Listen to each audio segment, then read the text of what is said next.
जब जीवन में सब कुछ ठीक चल रहा होता है तब भगवान पर भरोसा रखना आसान होता है, लेकिन जब सब कुछ एक एक करके छिनने लगे, जब मेहनत का कोई फल न दिखे और जब अपने ही सवाल करने लगे, तब धैर्य रखना सबसे कठिन हो जाता है। यही वह समय होता है जब इंसान भीतर से टूटता है और बाहर से मुस्कुराने की कोशिश करता है। अगर आपने हमारे चैनल को सब्सक्राइब नहीं किया हो तो चैनल को सब्सक्राइब कर लेना और वीडियो को लाइक कर लेना। कहानी की शुरुआत एक छोटे से शहर में एक युवक रहता था। नाम था अनय। अनय कोई असाधारण इंसान नहीं था, बस ईमानदार था, मेहनती था और सपने देखने की हिम्मत रखता था।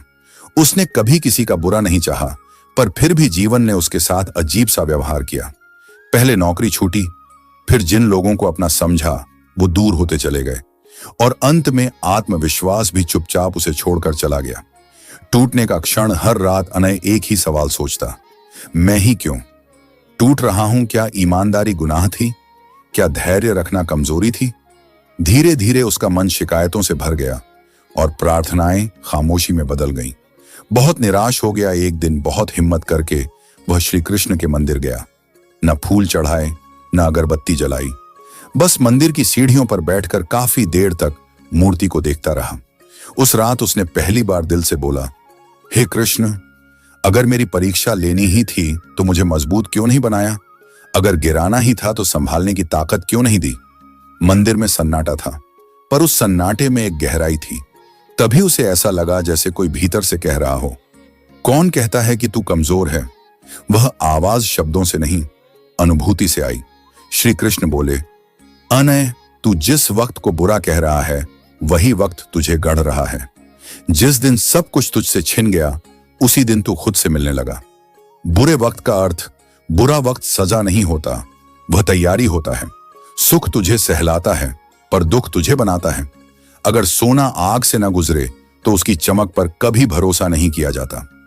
धैर्य की परिभाषा, धैर्य का मतलब चुपचाप सब सह लेना नहीं है। धैर्य का मतलब है अंदर से जीवित रहना।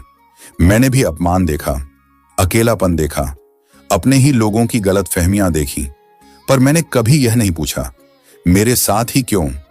मैंने बस इतना कहा, अब मैं इससे क्या सीख सकता हूं। परिवर्तन का क्षण अनय की आंखों से आंसू बहने लगे, लेकिन इस बार वे आंसू कमजोरी के नहीं थे, वे आंसू थे समझ के। उसे एहसास हुआ कि जिस वक्त को वह अपना दुश्मन मान बैठा था वही वक्त उसे अंदर से मजबूत कर रहा था। कृष्ण की वह आवाज अब स्पष्ट थी, जो धैर्य रख लेता है वक्त उसका रास्ता खुद बना देता है। और याद रख, हर अंधेरा अंत नहीं होता, कुछ अंधेरे नए रोशनी की शुरुआत होते हैं। अगर आज आपका जीवन कठिन है, अगर आप टूटे हुए महसूस कर रहे हैं, तो यह मान लीजिए आप किसी बड़ी तैयारी से गुजर रहे हैं। धैर्य रखो, क्योंकि बुरा वक्त भी एक दिन कहेगा, मैं तुम्हें मजबूत बनाने आया था। अगर वीडियो अच्छी लगी हो तो लाइक करना ना भूले। धन्यवाद। जय श्री कृष्ण।